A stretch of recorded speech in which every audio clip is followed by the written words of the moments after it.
Hi, Kalamkaval എന്ന മമ്മൂട്ടി വിനായകൻ ചിത്രം എത്തുകയാണ് ഡിസംബർ 5-ന്. തീർച്ചയായും റിലീസ് ഡേറ്റ് വലിയ സുഖകരമായില്ല എങ്കിലും സിനിമ മികച്ചതാവും എന്ന് ഉറപ്പാണ്. ഈ സിനിമയുടേതായിട്ട് വരുന്ന ഓരോ കാര്യങ്ങളും വളരെ മികച്ചതാണ്. എടുത്തു പറയേണ്ടത് ഇതിലെ പാട്ടുകൾ തന്നെയാണ്. തമിഴിൽ വരുന്ന ഓരോ പാട്ടുകളും ഗംഭീരമാണ്. ആദ്യം റിലീസ് ഡേറ്റ് മാറ്റിയെങ്കിലും അത് ഒരുപാട് നീണ്ടുപോവാതെ ഡിസംബർ 5-ലേക്ക് തന്നെ, അതായത് ഒരാഴ്ച ഗ്യാപ്പിൽ തന്നെ അവര് പ്ലാൻ ചെയ്തു. തീർച്ചയായും ആ ഡേറ്റിനെ കുറിച്ച് എനിക്ക് വിയോജിപ്പുണ്ട്. അത് നല്ലൊരു റിലീസ് ഡേറ്റ് അല്ല എന്നുള്ളത് ഉറപ്പിച്ചു പറയുന്നു.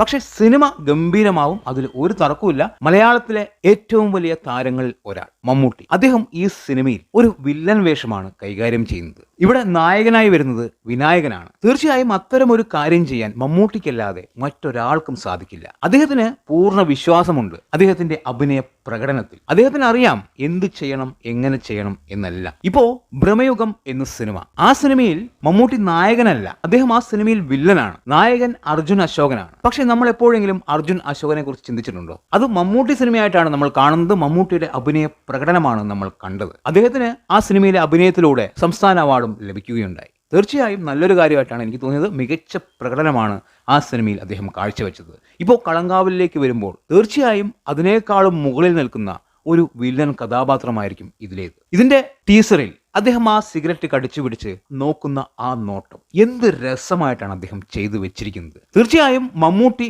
എന്ന മഹാനടൻ വ്യത്യസ്ത വേഷങ്ങൾ തേടി പോകുമ്പോൾ നമ്മൾക്ക് അത് വേറിട്ട ഒരു അനുഭവമാണ്. നമ്മൾ നായക നടന്മാരെ സ്ഥിരമായി കാണുന്ന ഒരു പാറ്റേൺ ഉണ്ട്.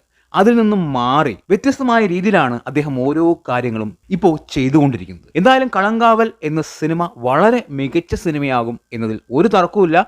ഗംഭീര സിനിമയായിരിക്കും. പക്ഷെ അതിന്റെ വിജയം അത് എത്രത്തോളം ഉണ്ടാവും എന്ന് കണ്ടു തന്നെ അറിയേണ്ടിയിരിക്കുന്നു. ഇവിടെ റിലീസ് ഡേറ്റ് വലിയൊരു പ്രശ്നം തന്നെയാണ്. ഡിസംബർ 5 എന്നുള്ളത് വളരെ മോശപ്പെട്ട ഒരു ഡേറ്റ് ആയിട്ടാണ് എനിക്ക് തോന്നിയിരിക്കുന്നത്.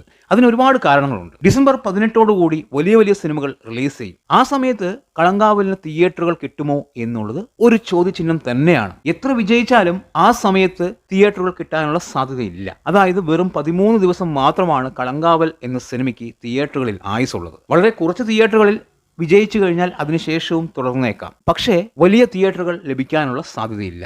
അതായത് 13 ദിവസം കഴിഞ്ഞു കഴിഞ്ഞാൽ. പോരാത്തതിന് ഡിസംബർ 5 എന്ന ദിവസം ഒരുപാട് സിനിമകൾ റിലീസ് ചെയ്യുന്നുണ്ട്. മലയാളത്തിൽ വലിയ കാര്യമില്ല, പക്ഷെ അന്യഭാഷയിൽ നിന്ന് ഒരുപാട് സിനിമകൾ വരുന്നുണ്ട്. ഇതെല്ലാം സിനിമയ്ക്ക് ദോഷം ചെയ്യും എന്നുള്ളത് ഉറപ്പായിട്ടുള്ള കാര്യമാണ്. ഒരുപക്ഷെ അവർ ആദ്യം പ്ലാൻ ചെയ്തതുപോലെ നവംബർ 27 തന്നെ റിലീസ് ചെയ്തിരുന്നു എങ്കിൽ ഒരുപാട് ഗുണങ്ങൾ സിനിമയ്ക്ക് കിട്ടുമായിരുന്നു.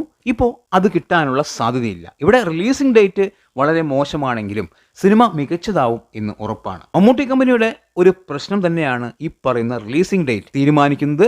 അതുപോലെ തന്നെ സിനിമയ്ക്ക് പ്രൊമോഷൻ കൊടുക്കുന്ന കാര്യവും വളരെ ശോകമാണ്. തീർച്ചയായും എല്ലാ സിനിമാ പ്രേമികളെയും തിയേറ്ററിലേക്ക് കൊണ്ടുവരണം. അതിന് നല്ല രീതിയിൽ പ്രൊമോഷൻ വേണം. എന്തുകൊണ്ടാണ് ഭ്രമയുഗം എന്ന സിനിമ 56 കോടിയിൽ ഒതുങ്ങിപ്പോയത്? എന്തുകൊണ്ടാണ് കണ്ണൂർ സ്ക്വാഡ് എന്ന മികച്ച സിനിമ 82 കോടിയിൽ ഒതുങ്ങിപ്പോയത്? തീർച്ചയായും പരസ്യമില്ലായ്മ തന്നെയാണ്. മികച്ച സിനിമകളായിട്ട് പോലും ആ സിനിമയെ പ്രേക്ഷകരിലേക്ക് എത്തിക്കാൻ ഇതിന്റെ അണിയറക്കാർക്ക് കഴിയുന്നില്ല എന്നുള്ളത് തന്നെയാണ്. തീർച്ചയായും കളങ്കാവൽ എന്ന സിനിമയിലേക്ക് വരുമ്പോഴും ഇത് തന്നെയാണ് കാണിക്കുന്നത്. സിനിമയ്ക്ക് കൃത്യമായിട്ടുള്ള പ്രൊമോഷനും അതുപോലെ റിലീസിംഗ് ഡേറ്റും തീരുമാനിക്കാൻ ഇതിന്റെ അണിയറക്കാർക്ക് പറ്റുന്നില്ല എന്നുള്ളത് തന്നെയാണ്. തീർച്ചയായും മികച്ച സിനിമകൾ എടുത്തു വെക്കുന്നുണ്ട് ഈ പറയുന്ന മമ്മൂട്ടി കമ്പനി.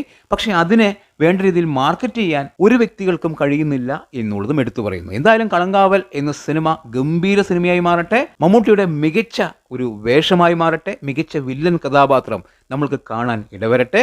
സിനിമ വലിയ വിജയമായി മാറട്ടെ എന്ന് ആശംസിക്കുന്നു. എന്താണ് നിങ്ങളുടെ അഭിപ്രായമെന്ന് കമന്റ് ബോക്സിൽ കമന്റ് ചെയ്യുക. വീഡിയോ ഇഷ്ടമായാൽ ചാനൽ സബ് ചെയ്യുക. പുതിയൊരു വീഡിയോയുമായി കാണുന്നവരെ ബൈ ബൈ.